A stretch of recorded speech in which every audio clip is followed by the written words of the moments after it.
Syria ఇరాన్ల మధ్య ఇరాన్లకు సంబంధించి ఇప్పుడు పెద్ద సినిమా నడుస్తుంది. సిరియా ఇరాన్లలో ఉన్నటువంటి ఉగ్రవాద సంస్థలు ఇప్పుడు తాజాగా అంటే సిరియానే నడిచేది ఐఎస్ఐఎస్ ఉగ్రవాద సంస్థతో, అది ఇరాన్ ప్రాక్సీగానే నడుస్తుంటుంది.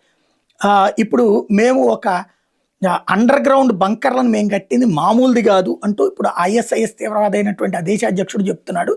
అవి సాలిడ్ రాక్తో కట్టాము, మీ బంకర్ బస్టర్ బాంబులతో కూడా మమ్మల్ని ఏమీ చెయ్యలేరు అంటూ చెప్పుకొచ్చింది సిరియా. మీ అటాక్స్ మమ్మల్ని రీచ్ కాలేవు అని. ఇజ్రాయెల్ దానికి సమాధానం చెప్పింది, అరే పిచ్చోళ్ళారా, మీరు ఎక్కడ బ్రేక్ అవుతుందో మాకు బాగా తెలుసు.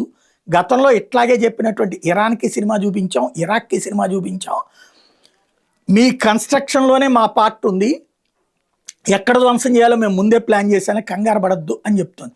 ఓవరాల్గా చూసుకుంటే తీవ్రవాదుల హెచ్చరికలు, తీవ్రవాదులే పాలకులు అవుతున్నటువంటి వేళ తీవ్రవాదుల హెచ్చరికలకి రివర్స్లోనే ఉంది ఇజ్రాయెల్.